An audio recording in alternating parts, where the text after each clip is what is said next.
Peut-on vivre sans avoir de blessures intérieures? Peut-on être créatif, persévérant, sans avoir un trou dans son âme? Peut-on avoir vraiment vécu si on n'a pas accepté, reconnu et aimé ses blessures? Je ne crois pas. Je crois que nous avons tous un trou dans l'âme et que si nous prenions le temps d'interroger toutes les versions que nous avons été, il y en a une qui dirait « Tu n'étais pas là quand je vivais ceci ou cela. Tu ne sais pas ce que j'ai dû ressentir. » C'est pour cela que, peut-être, il est temps de ne plus voir ces blessures comme un fardeau, pour commencer à les accueillir comme des preuves d'héroïsme, le résultat d'une capacité de transcendance. En effet, si vous avez des blessures, vous avez quelque chose qu'il est temps de célébrer, votre capacité de résilience. Alors, et si les blessures symbolisées par Chiron en astrologie étaient l'espace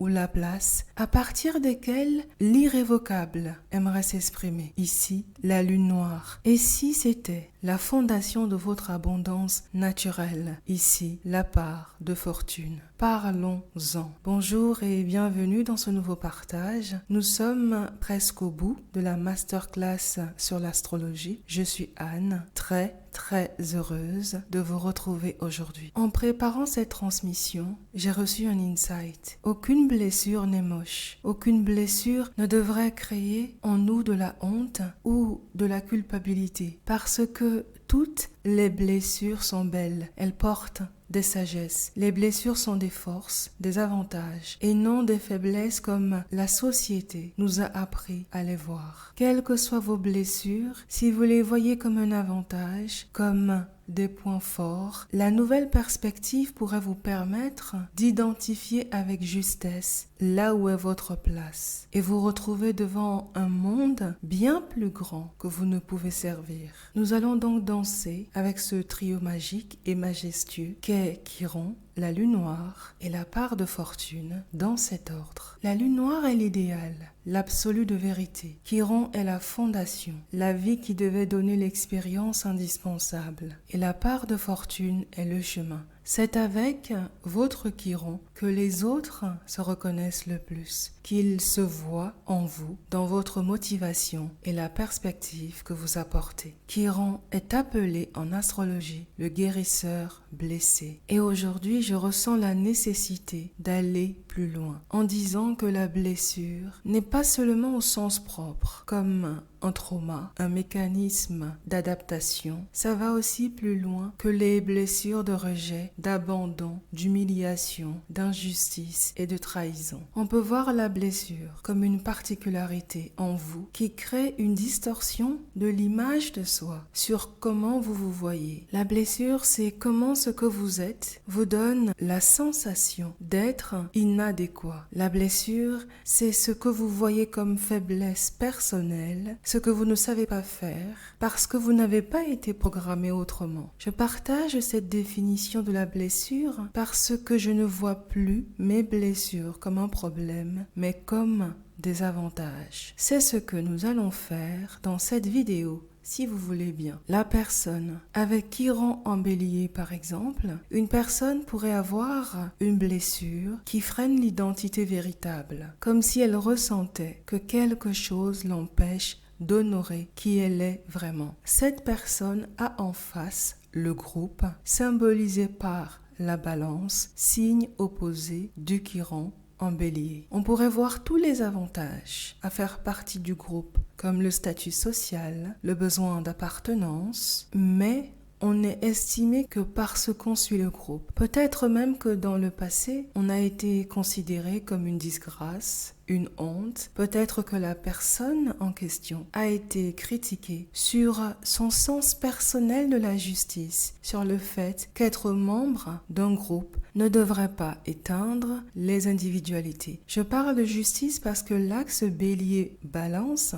est un axe de justice qui s'exprime différemment. La sagesse cachée de Chiron en bélier est qu'un groupe qui n'est pas capable de vous trouver une place n'est plus le bon groupe pour votre évolution. Le groupe est toute relation où on est au moins deux. Cela peut être un couple, une famille, une association, une entreprise. La maison dans laquelle se trouve Chiron est la maison dans laquelle vous pourriez ressentir le plus cette blessure, une blessure d'injustice, là où les portes pourraient se fermer parce que vous ne grandirez plus en y restant. Cette maison est la maison du déjà vu, déjà fait. Avec un Chiron en bélier, la réponse la plus alignée pourrait se trouver dans la balance, le signe d'en face, ce qui permettrait d'illustrer ce que disait Jim Rohn, un des penseurs de développement personnel et ancien mentor de Tony Robbins, à savoir qu'on ne peut pas mal faire avec les bonnes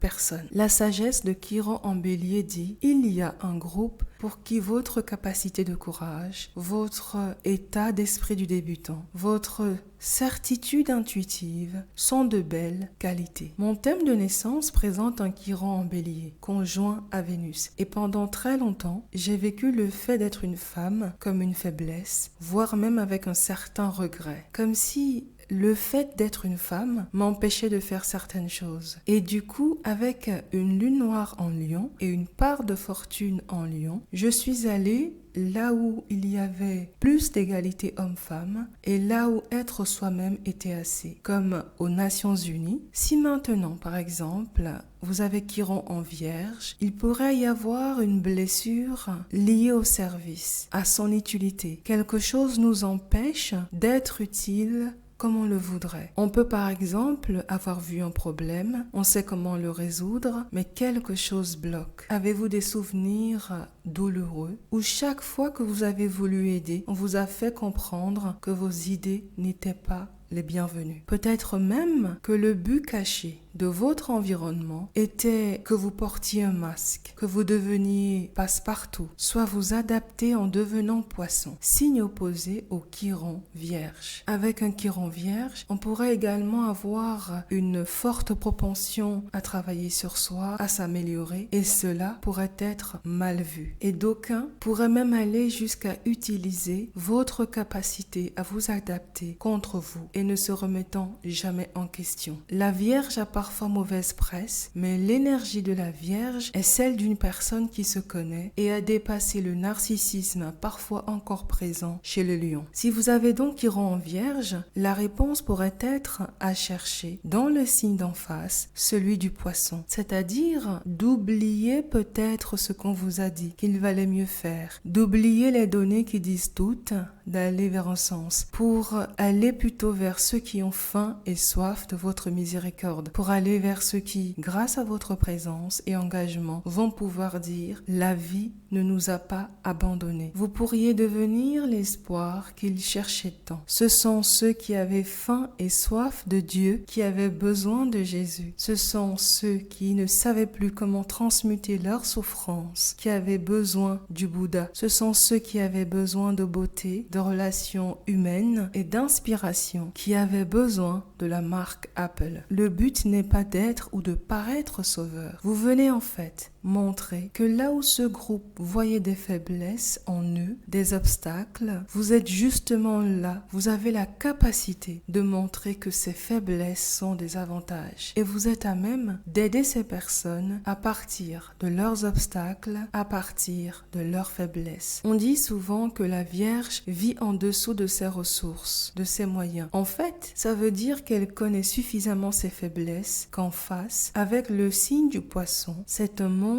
bien plus grand, celui des dieux, du cosmos, de l'ineffable, que le temps de Dieu, comme on dit, n'est pas le temps des hommes. Le signe de la Vierge est le signe du jour de l'homme, le 6e. C'est donc une invitation, une danse, entre le Père et le Fils, entre le Créateur et sa création. Donc avec Chiron en Vierge, regardez aussi où sont vos lunes noires et parts de fortune. Si par exemple vous avez une lune noire en Balance, la question à se poser peut être quel est le groupe, ici lune noire Balance, qui a les caractéristiques Poisson, qui convient à votre habilité unique, qui convient à ce que vous avez su peaufiner, Chiron Vierge. Et le produit où la proposition de valeur pourrait être trouvée dans le signe de la part de fortune. La lune noire en balance est donc ici pour vous un don, votre capacité à identifier le génie de quelqu'un et à l'aider à le manifester dans le monde, à trouver sa vraie place. J'écoutais récemment une interview d'un couple américain et le mari disait que son épouse avait la capacité d'identifier quelque chose de très subtil chez les autres et de contribuer à faire grandir cette singularité. Il disait qu'étant divorcé avec des enfants, il voulait une femme comme la sienne à ses côtés, dès l'instant où il a appris à plus la connaître. Si par exemple la part de fortune est en Gémeaux, votre proposition de valeur pourrait être d'aider ceux qui ont une idée de leur direction à avoir une connaissance globale pour décider efficacement. En effet, avec le signe des Gémeaux, on touche aux connaissances, aux informations. Vous êtes ici comme une journaliste, un reporter. Le but n'est pas de leur dire quoi faire, mais de créer un environnement, un buffet où ils pourront choisir, composer leur itinéraire.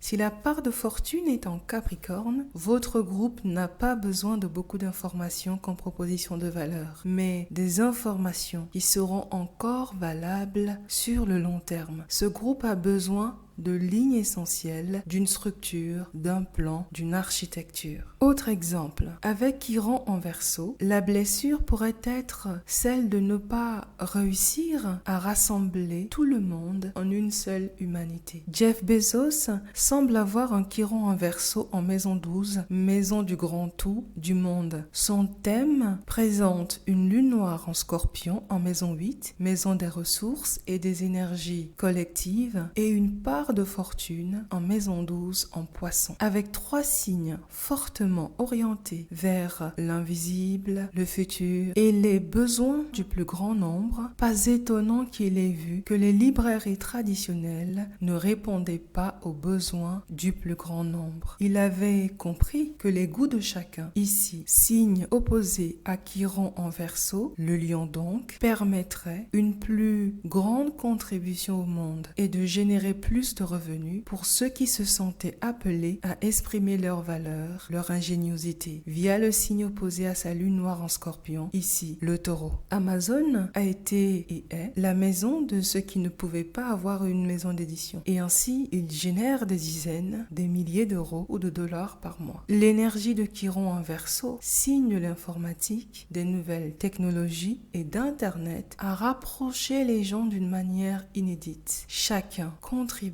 à sa façon pour être utile, même en laissant des commentaires. On dit souvent de Warren Buffett qu'il est le meilleur investisseur de tous les temps. Son Chiron semble être en Bélier, en maison 5, maison de la créativité, avec une lune noire en Capricorne en maison 2, maison des ressources individuelles, de l'estime de soi et de la valorisation de soi, et une part de fortune en maison 3 en Poisson. Warren Buffett a créé son empire à Omaha, Nebraska, sa ville de naissance, et non à Wall Street. Dans de vieilles interviews, on l'entend dire qu'à Omaha, ils veulent des données et non de la stimulation comme à Wall Street. Avec sa maison 3 en Poisson, l'oracle d'Omaha savait à quel point trop de stimuli extérieurs ne sont pas bons pour le système nerveux ou les décisions d'investissement. En se retirant de la Mecque de la finance, il a commencé quelque chose qui correspondait à la nécessité de prendre le temps pour investir. Le fait de commencer se voit très bien à travers un Chiron en Bélier. Il y a des interviews où je l'ai entendu dire que parfois plusieurs mois pouvaient s'écouler sans poser des décisions d'investir sur une entreprise. Son absolu de vérité, ici la lune noire en Capricorne, a toujours été que le temps lui donnerait raison. Il n'était pas pressé. De même, la majorité de sa fortune a été réalisée à partir d'une douzaine d'investissements. Ce n'est pas un spéculateur, mais quelqu'un qui voit l'investissement comme le fait de posséder des parts d'entreprise, et son objectif a toujours été de garder ses parts le plus longtemps possible. On voit donc comment Warren Buffett a redéfini la créativité créativité dans le milieu de l'investissement avec une énergie Capricorne et comme quelque chose dont le monde s'en souviendra. Dernier exemple, peut-être celui de Steve Jobs, dont le thème présente un Chiron en Capricorne en maison 5, maison de la créativité, une lune noire en maison 2 en Balance et une part de fortune en Cancer en maison 11. On sait que Steve Jobs a toujours été sensible à l'esthétique, au design, que c'est souvent l'écosystème d'Apple, bien que fermé, qui nous fait rester. Ce qui nous fait aussi rester est ce soin apporté aux besoins des clients, même si on n'a pas acheté de produits Apple depuis quelque temps. On voit bien comment Steve Jobs a aidé à co-créer une entreprise aux fondations solides en faisant des produits à la base technologique, des produits tendance, de valeur, ici manifesté par le Chiron en Capricorne en maison 5. L'atout phare d'Apple est l'environnement zen, harmonieux proposé, ce qui montre avec justesse la lune noire en Balance. Apple a toujours été le prolongement de la nature profonde de Steve Jobs. Il a su intégrer son amour de la philosophie bouddhiste zen dans les produits Apple et aussi dans l'expérience client. Et surtout, il a cherché à servir le monde d'en face de son Chiron en natal en Capricorne, un marché à l'énergie Cancer.